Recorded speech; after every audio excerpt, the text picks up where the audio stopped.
graph editor. So let's go back to the beginning, open our graph editor, and you will see our translate Y is a curve going up and down. So first we want to change this to a linear. Excuse me.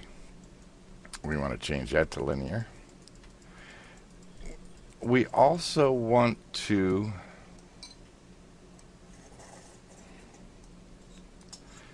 change how these curves,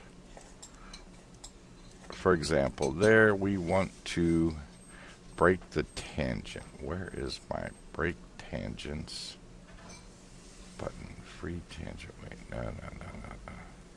Break tangent. There we go. That one. That one. That one. And that one. Okay.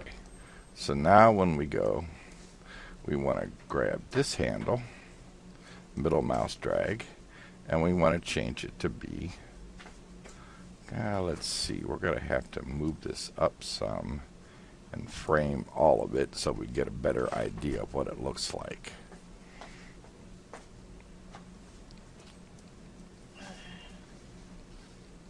Okay, you see how the curve is looking?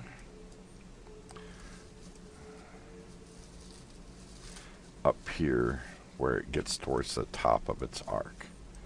That's basically the path that the ball will follow as it bounces up and down.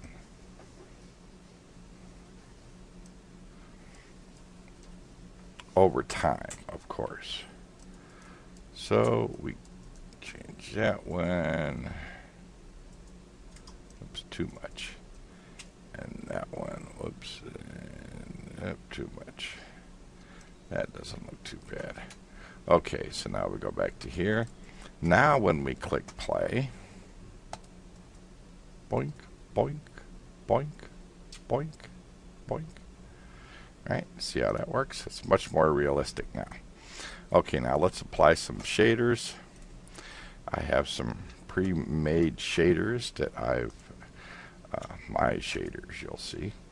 Let's go to, let's use metallic paint. Let's use pitted metal for the ball.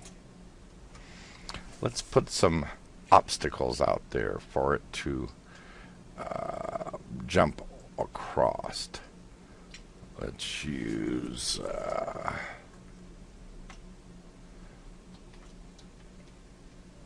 I don't know. Let's use this. Okay, so now we go to materials and we have these things there.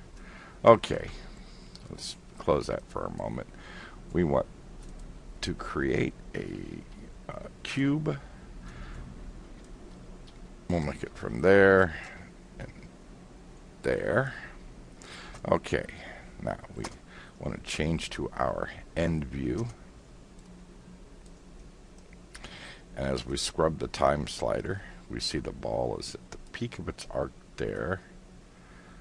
So let's make it like that. And we scrub it to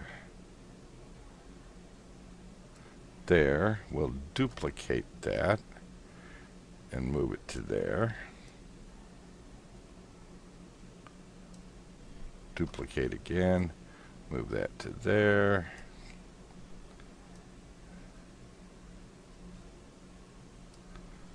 Duplicate again. Move that to there. And one last time at 135. Duplicate again. Control D is duplicate. Okay, so now we have little things for the ball to bounce over, and if we hit play, you'll see that the ball bounces over the things. Okay, let's go back to here, open up our hypershade again, select this block, this block, this block, this block, this block, and assign these materials to that. We'll make the floor nice and reflective. We will put this material on the floor. What material did... Oh yeah, the corroded.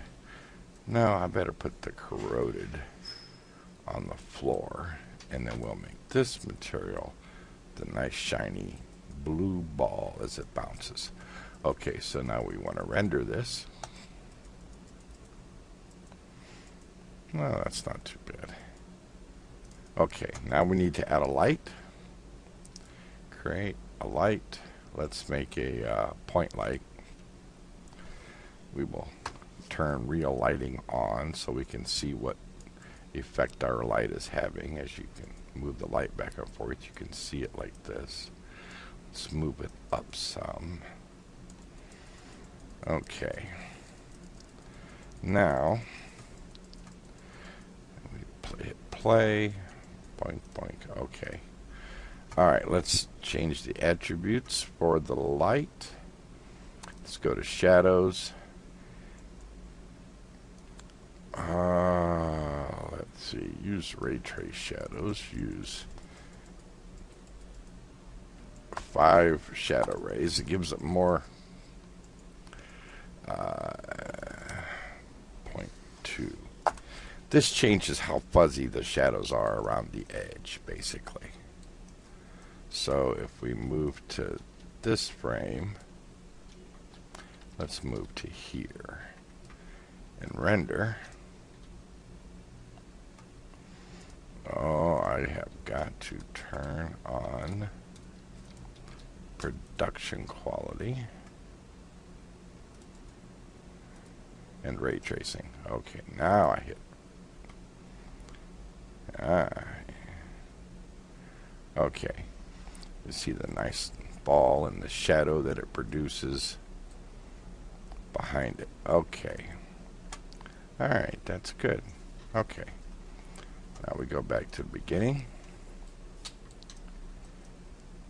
And we change our render settings to, we want it to render to an AVI. We want compression. We want XVID compression. We will make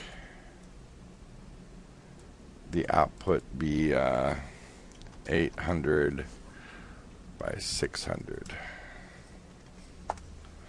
Big enough to give you... okay, I need to go to software. I need to turn off the default light. Render options. Enable. Okay, so it's not going to be on to begin with. Okay, well that's good. That's good. Okay, now we will render, and I'll show you what it looks like after it renders.